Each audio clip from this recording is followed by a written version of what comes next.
사랑하는 여러분, 우리 하나님과 동행하는 삶을 잘 사셨습니까?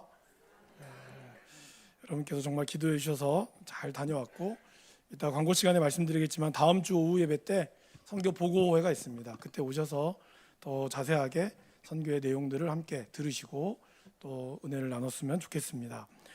지난 2주 전에 이단 경계주의를 저희들이 총회에서 정한 이단 경계주의여서 제가 이단에 관해서 특별히 분별에 대해서 여러분에게 말씀을 전했습니다. 이단을 비롯한 여러 가지 미혹된 세력들 앞에서 우리들이 예수 그리스도에 대한 확실한 지식과 믿음이 있어야 하고, 그리고 참 진리 되신 예수님만이 소망임을 붙들고 나아가기를 제가 권면했습니다. 그리고 마지막으로 뜨겁게 그리스도 안에서 사랑하기를 말씀을 드렸습니다. 선교를 다녀오고 오늘 말씀을 준비하면서, 기도로 준비하면서 어떤 말씀을 전할까 하다가 분별에 대한 마음을 조금 더 이렇게 주셔서 오늘 분별에 대한 말씀을 전할까 합니다. 특별히 세 번째 여러분에게 권면했던 뜨겁게 사랑하는 것, 이것이 왜 우리가 분별함에 있어서 중요한지, 하나님이 어떤 마음들을 원하시는지, 이 부분을 저와 여러분들과 함께 나누기를 원합니다. 오늘은 그래서 요한계시록에 나와 있는 에베소 교회에 쓴 편지를 중심으로 저와 여러분들과 말씀의 은혜를 나누겠습니다. 에베소 교회는 사도 바울이 이제 선교를 하고 개척을 하고 그 뒤를 이어서 디모데가, 그리고 또 그 뒤를 이어서는 반모섬으로 유배되기 전에 바로 사도 요한이 이곳에서 목회자로 사역을 했던 교회입니다. 지금처럼 한 교회 목회자가 한 교회를 은퇴할 때까지나 10년, 20년 이렇게 할 수 있는 구조가 초대교회 때는 아니었습니다.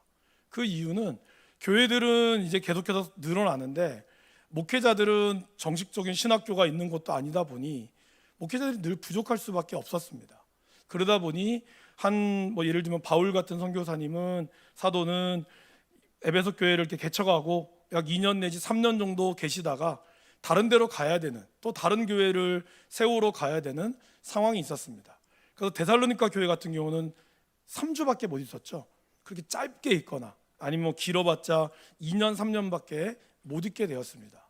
그러다 보면 이제 그 다음 후임자를 누구를 세울까요? 물론 디모데와 같은 훈련된 일꾼을 세우기도 하지만 그 교회 안에 있는 믿음이 좋은 성도를 세울 수밖에 없었습니다.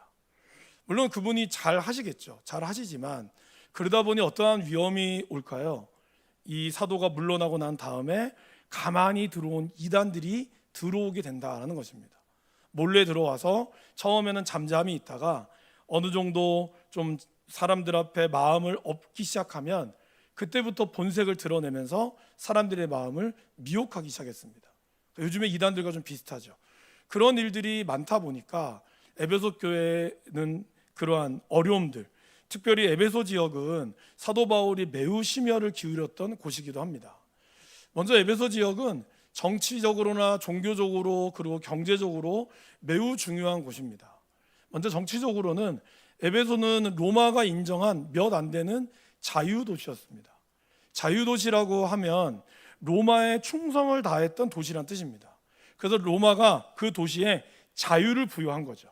그래서 이 도시에는 로마 군인이 없습니다. 경찰들은 있는지 모르지만 로마의 군인들이 주둔해서 이곳의 사람들이 반란을 일으킬까 안 일으킬까 그렇게 고민을 해도 되지 할 필요가 없는 그러한 도시였습니다. 그런데다가 이 에베소는 이따가 잠깐 말씀드리겠지만 부산이랑 매우 좀 유사한 지역을 가지고 있습니다. 바로 나가서는 보이는 쪽에는 바다고, 그리고 또 여기를 중심으로 어떤 이 소아시아 지역을 갈 수 있는 그런 관문의 역할을 했던 것이 바로 이 에베소 지역입니다. 그러다 보니 이곳에는 다양한 사람들이 많이 왔습니다. 그러다 보니까 여러 가지 경제적으로도 굉장히 부유한 그런 나라들을, 그러한 어떤 경제적 부를 누리고 있었습니다. 그리고 종교적으로는 사도행전에 나와 있던 것처럼 아데미 여신, 로마에서는 다이애나라고 하죠. 여러분 다이애나 들어보셨죠? 그래서 헬라어로는 아데미, 그리고 로마 라틴어로는 다이애나를 섬기는 여신이 모셔있던 곳이 바로 이곳입니다. 이 신전의 규모는 길이가 130m, 넓이가 67m에 달하며 무려 기둥이 127개의 기둥이 18m의 높이로 있었습니다. 이 정도 규모가 어느 정도일까요? 좀 검색을 해보니까 부산에서 센텀 사이언스 파크 정도, 그 정도 규모의 어마어마한 크기를 가지고 있는 것이 바로 이 아데미 신전이었어요. 그러면 그 신전 안에 엄청나게 큰 아데미 여신이 있었습니다. 사진 한번 보실까요? 저 사진이 저렇습니다. 여러분 이제 저 주렁주렁 달린 거는 여자의 가슴입니다. 다 가슴이고, 저 밑에 자세히 안 보이죠? 저 밑에 있는 저 조각은 아이 얼굴입니다. 아기들입니다. 아기들. 그래서 이 다산을 상징하는 그런 여자의 가슴, 수십 개의 가슴과 그 밑에는 수많은 아기들로 이루어져 있는 것을 통해서 다산과 풍요의 상징이 넘쳤던 것이 바로 이 아데미였죠.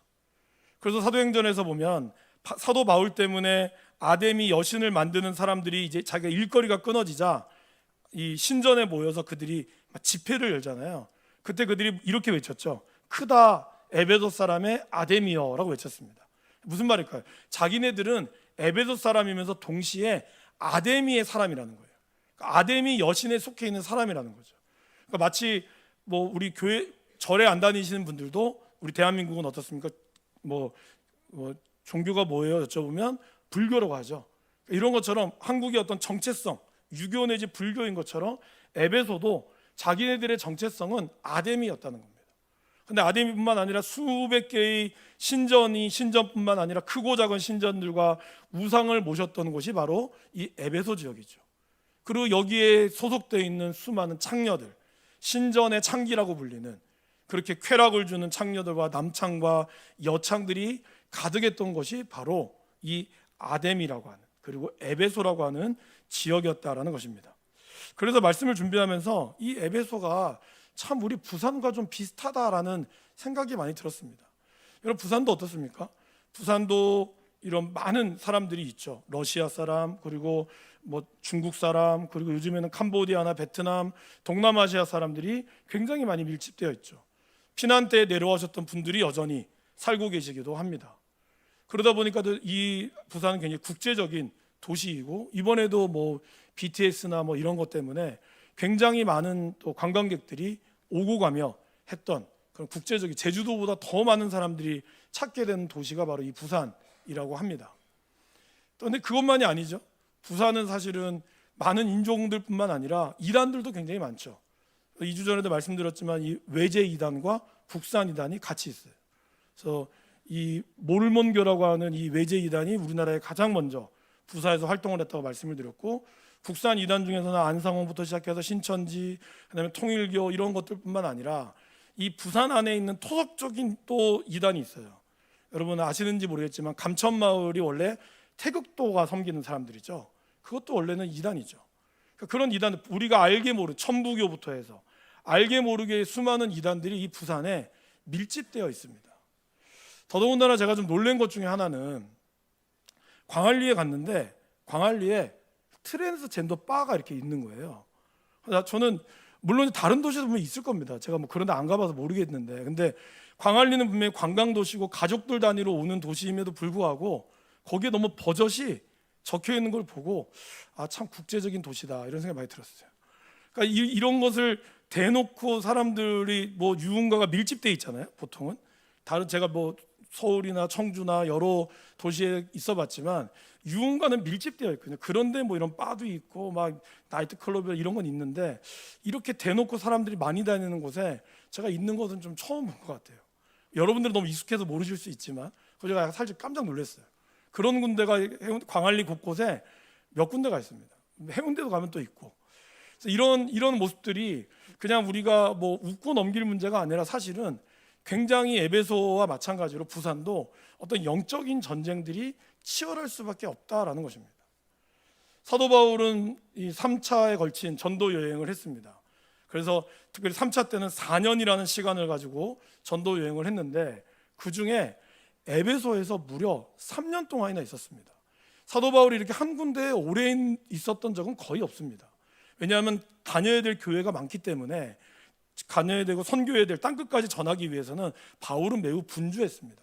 그런데 에베소 지역만큼은 3년 동안 있었고, 특별히 3년 중에서 2년 동안은 사람들을 따로 모아서 두란노 서원이라는 곳에서 2년 동안 무려 5시간씩, 하루에 5시간씩 말씀을 전했다라고 기록이 되어 있어요. 그만큼 에베소 지역이 얼마나 영적으로 이 바울이 심혈을 기울였는가를 우리는 알 수가 있습니다. 바울이 이제 에베소 교회를 떠나면서 사도행전 20장 29절에서 31절에 이렇게 이야기합니다. 우리 말씀을 통해서 같이 한번 화면을 통해서 한번 읽어보도록 하겠습니다. 내가 떠난 후에 사나운 이리가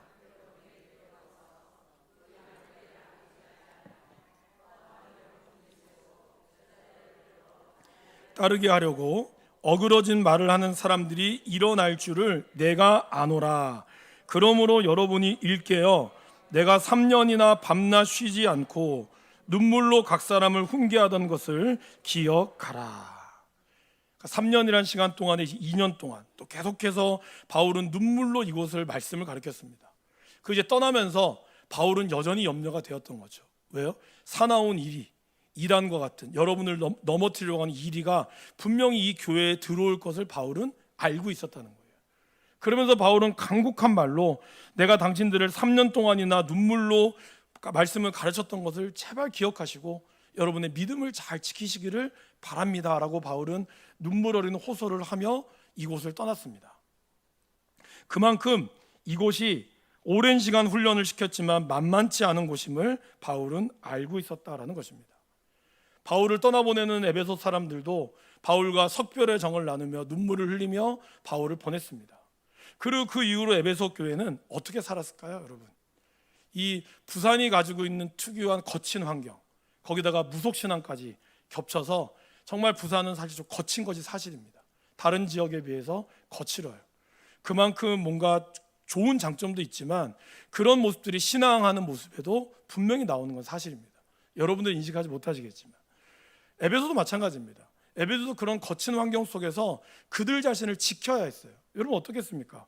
여러분들도 여러분 자신을 이런 척박한 환경 가운데 내 마음을 지킨다는 것은 결코 쉬운 일이 아니다라는 것이죠.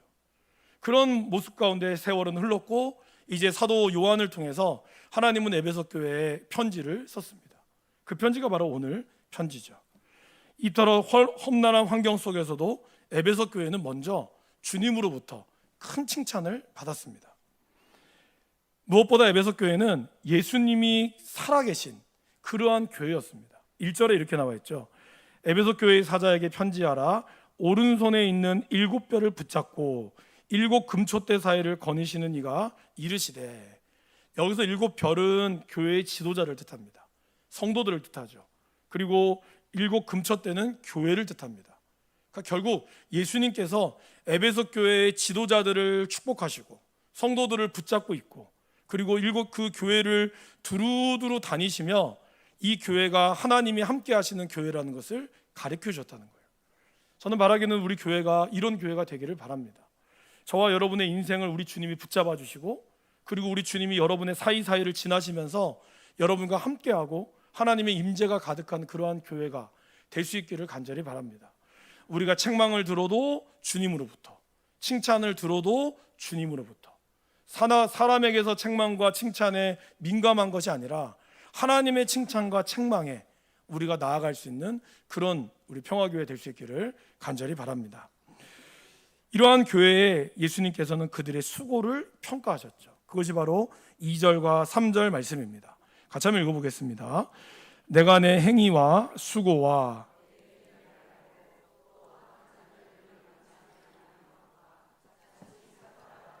아닌 자들을 시험하여 그의 거짓된 것을 내가 드러낸 것과 또 내가 참고 내 이름을 위하여 견디고 게으르지 아니한 것을 아노라. 먼저 예수님은 안다 그랬어요.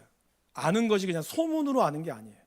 너희들 교회 그랬다며, 에베소 교회 뭐 일 잘한다며, 그렇게 들은 게 아니라 여기서 안다라고 하는 이 헬라어 표현은 이 모든 것을 일거수일투족을 다 안다는 거예요. 세세 우리의 중심까지 다 보셨다는 것을 뜻해요.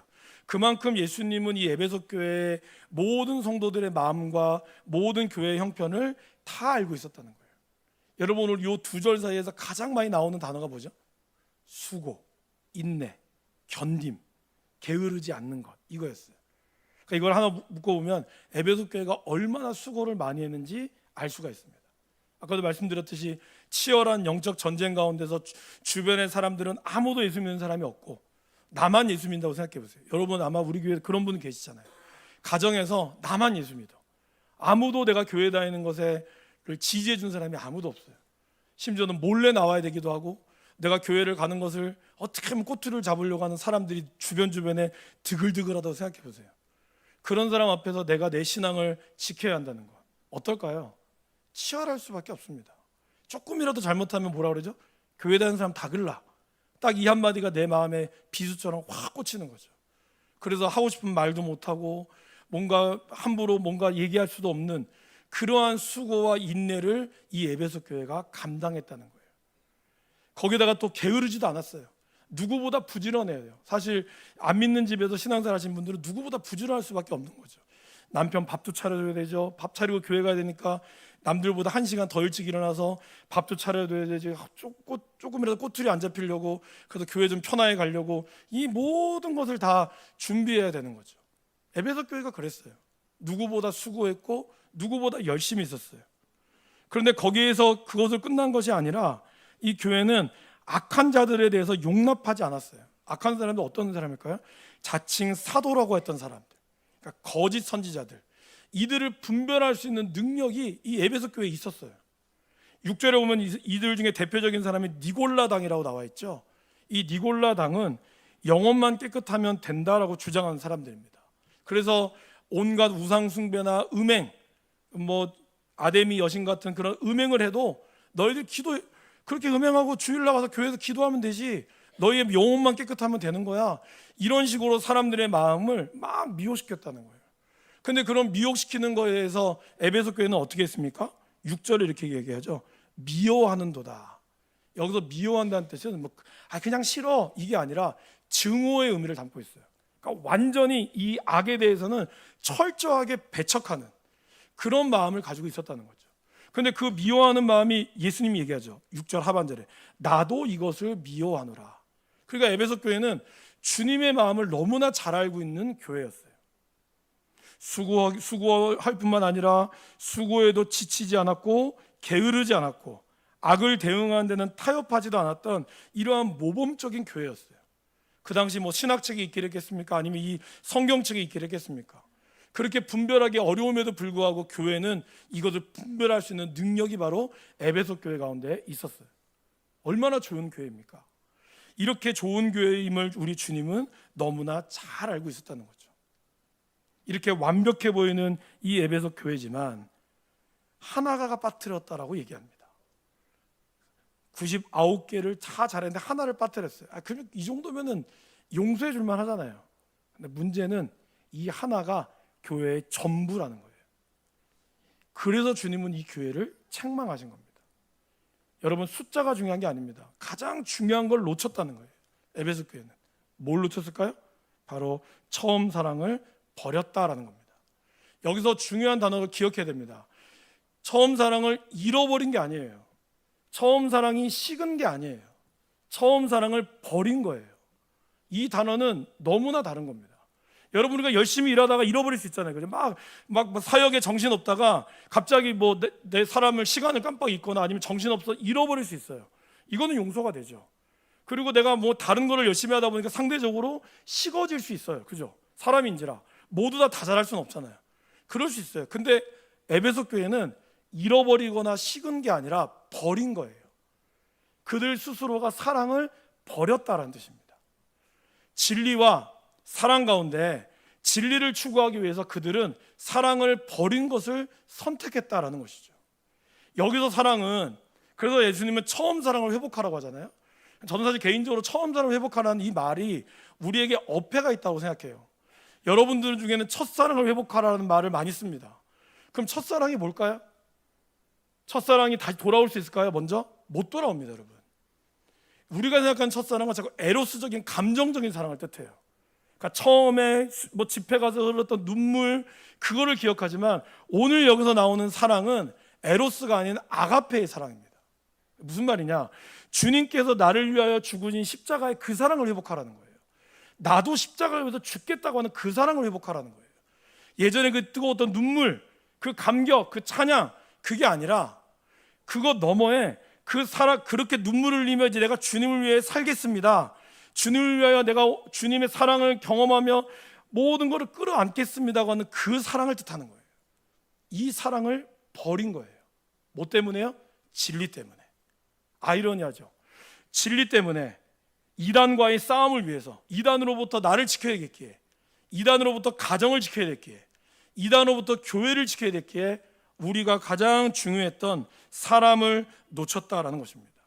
옳고 그름을 따지다가 정작 복음의 본질이며 하나님의 가장 큰 성품인 하나님의 사랑을, 아가페의 사랑을 잃어버렸다라는 것입니다. 사랑하는 여러분, 하나님의 관심은 사람이지 일이 아닙니다.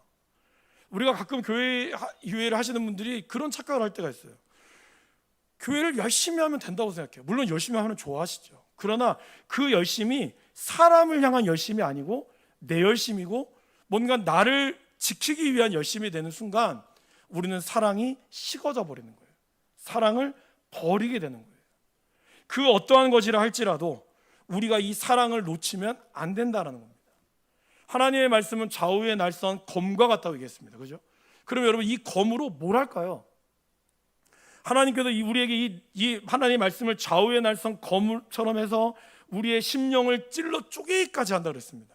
그러면 찔러 쪼개서 우리를 죽이게요? 물론 엄밀히 얘기하면 죽이는 거죠. 말씀을 통해서 우리 자신이 죽어야죠. 자아가 죽어야 되죠.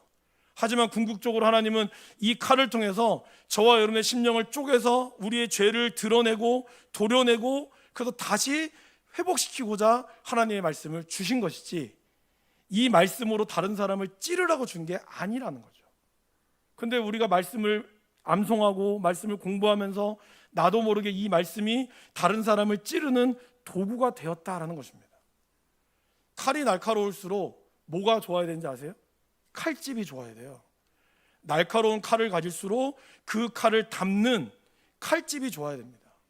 칼이 하나님의 말씀이라면 칼집은 뭘까요? 겸손과 사랑입니다.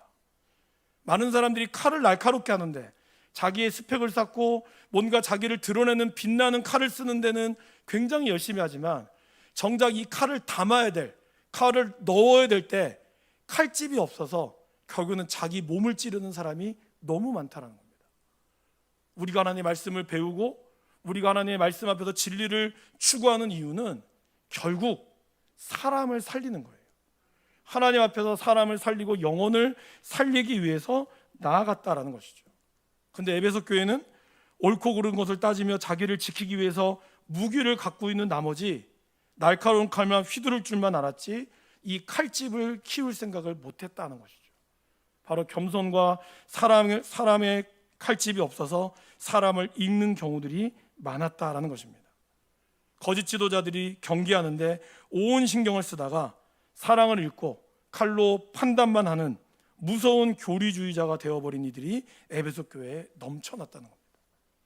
주님은 그들의 사랑 없음을 오늘 단호하게 책망하시죠. 그러나 내가 너를 책망할 것이 있나니 라고 표현합니다. 단호하게 꾸짖을 수 있어요. 여러분, 우리는 정신을 차려야 됩니다.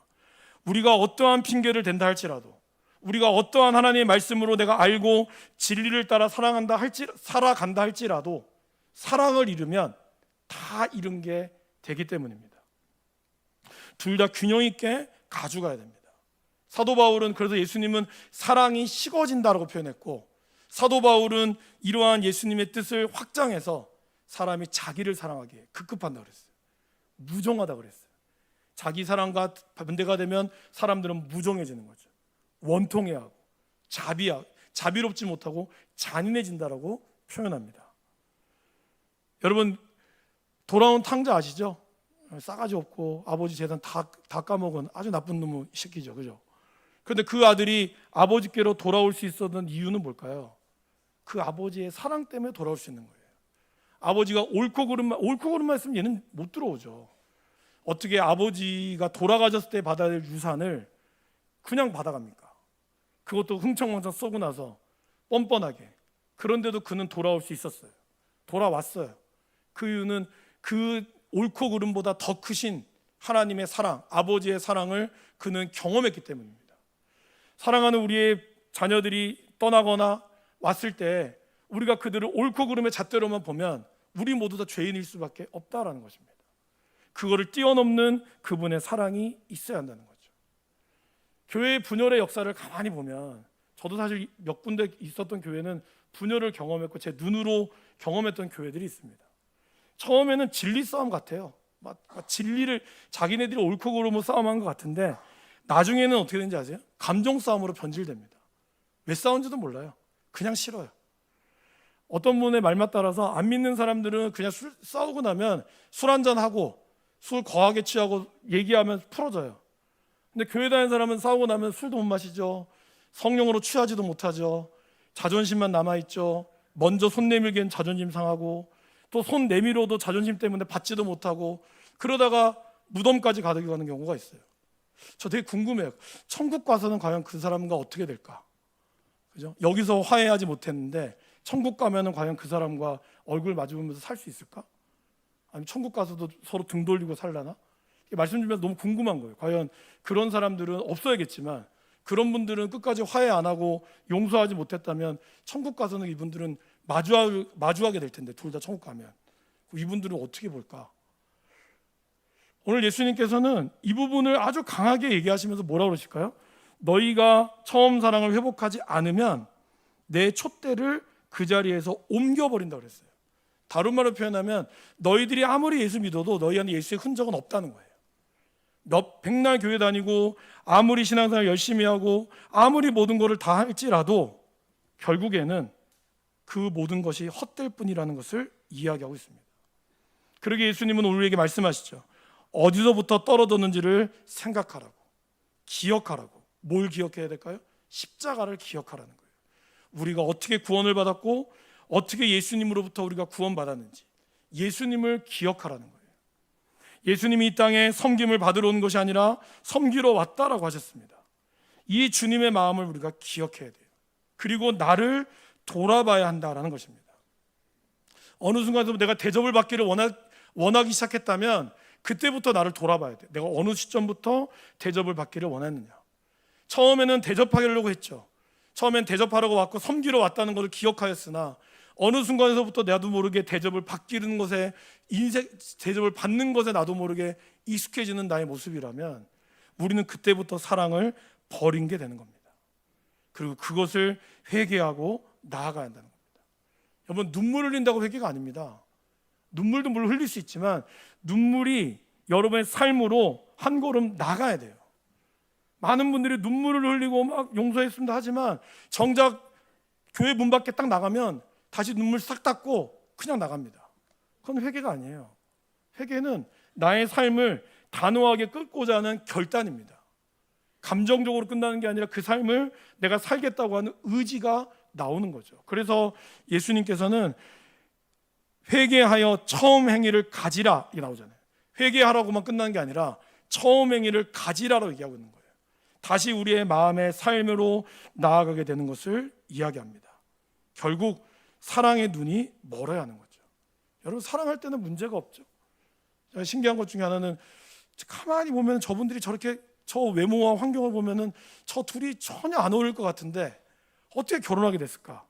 제가 뭐 여쭤보면 뭐 술이 왼수다 하는 분도 계시고 또 뭐 그날 밤이 문제였다 얘기하는 분도 계시고 아니면 뭐 은혜 아니면 안 됐다 뭐 계속 계시는데 제가 내린 결론은 그겁니다. 아, 사랑의 눈이 멀었구나. 어쨌든 사랑의 눈이 멀면 이게 더우면 여름이니까 덥지라고 얘기하고 추우면 겨울이니까 춥지라고 얘기하면 넘어갑니다.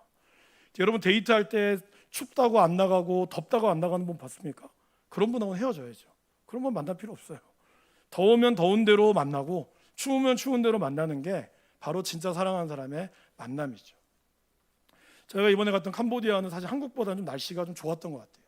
갔다 오신 분들이 한국 하늘이 워낙 더우니까 조금 편했다라고 하지만 그러나 뭐 아침 9시부터 저희가 저녁 6시까지 계속해서 바깥에 있으면서 에어컨, 오돈봉 교회는 에어컨이 없고요. 아예 없고 저희가 그곳에서 마을을 돌아다니며 전도하며 나아갔습니다. 불개미들이 엄청 많더라고요. 불개미들이 막 우리 미용하시는데 집사님 막 다리 위로 막 타고 올라가고 맛있다고 깨물고 막 그런 것들을 막 경험했어요. 그런데도 그것 때문에 뭔가 힘들어하거나 불평하는 분이 없었어요. 왜 그럴까요? 사실 우리는 예수님의 흔적을 드러내기 위해서 갔습니다. 그러나 한 아이의 모습과 그분의 모습 속에서 우리는 오히려 예수님의 흔적을 봤습니다. 영상 한번 좀 틀어주실까요?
네, 저 아이가 한 6살 좀 되나요?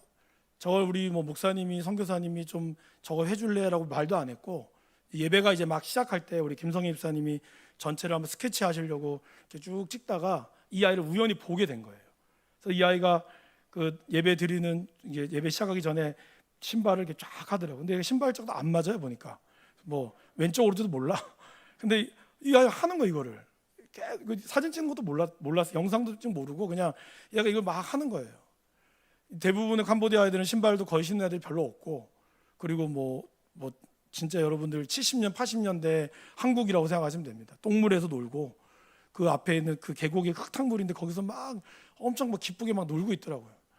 그런 아이들을 우리가 만나면서 이 아이들이 뭐 우리가 불쌍하다거나, 물론 그런 마음 전혀 없진 않았죠. 하지만 그것보다 이들이 듣는 그 자세들 있잖아요. 여러분 우리 유빈이가 이 언어를 전할 때 나이가 좀 있었죠. 근데 그분들이 다 서서 듣는 거예요. 다 서서.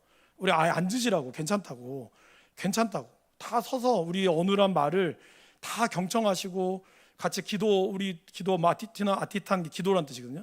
그럼 또 기도도 따라하고 눈을 좀 감읍시다 하면 그것도 눈을 감고 하는 거예요.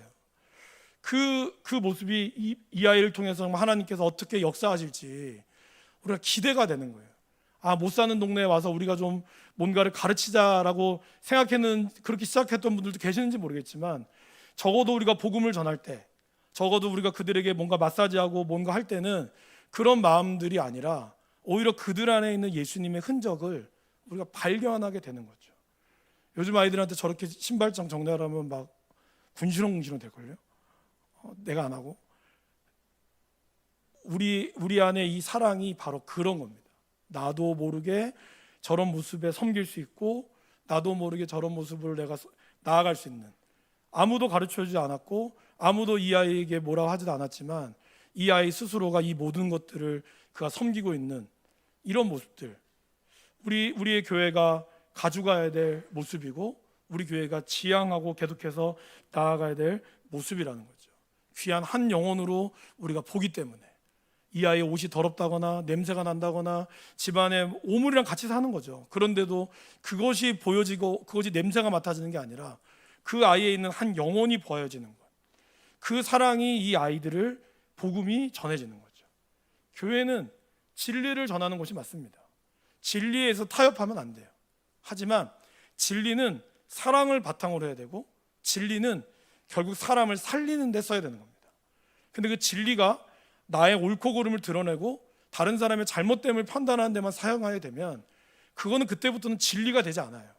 그때부터 그것은 참된 분별을 잃어버리고 말게 된다라는 것입니다. 하나님은 그러한 이 에베소 교회를 통해서 이제 마지막으로 귀 있는 자는 성령이 교회들에게 하시는 말씀을 들으라라고 하면서 축복합니다. 귀가 있는 자는 누굴까요? 저와 여러분들이 모두 다 귀가 있지만 하나님의 말씀을 듣기를 사모하는 이들, 그래서 내가 내 말씀을 들을 때 내 생각을 내려놓고 나의 판단을 내려놓는 것, 그런 사람에게 하나님께서는 말씀하시고 그런 사람이 분명 이기는 자가 된다라고 얘기합니다. 그리고 이기는 자에게 하나님께서는 생명나무의 열매를 주어 먹게 한다라고 얘기하고 있어요. 그럼 여러분, 이 생명나무의 열매가 뭘까요? 잠언 말씀에 이 생명나무의 정체를 잘 얘기하고 있습니다. 잠언 3장과 11장 말씀을 우리 이어서 한번 읽어보도록 하겠습니다. 지혜는 그 얻은 자에게 생명나무라. 지혜를 가진 자는 복되도다. 11장입니다. 의인의 열매는 생명나무라. 사람을 얻느니라. 지혜를 가진 자, 곧 하나님을 경외하는 자가 지혜의 근본이라고 얘기하고 있죠. 하나님을 경외하는 사람이 지혜를 얻게 될 것이고, 그 지혜를 얻는 사람은 사람을 얻는다고 표현하고 있어요. 결국 우리가 이 땅에서 하나님 앞에 이긴다라는 것은 여러분들이 많은 것을 가지고 있어서 이기는 게 아니라 지혜를 가진 자가 이기는 자라는 거예요. 지혜는 어떻게 생긴다고요?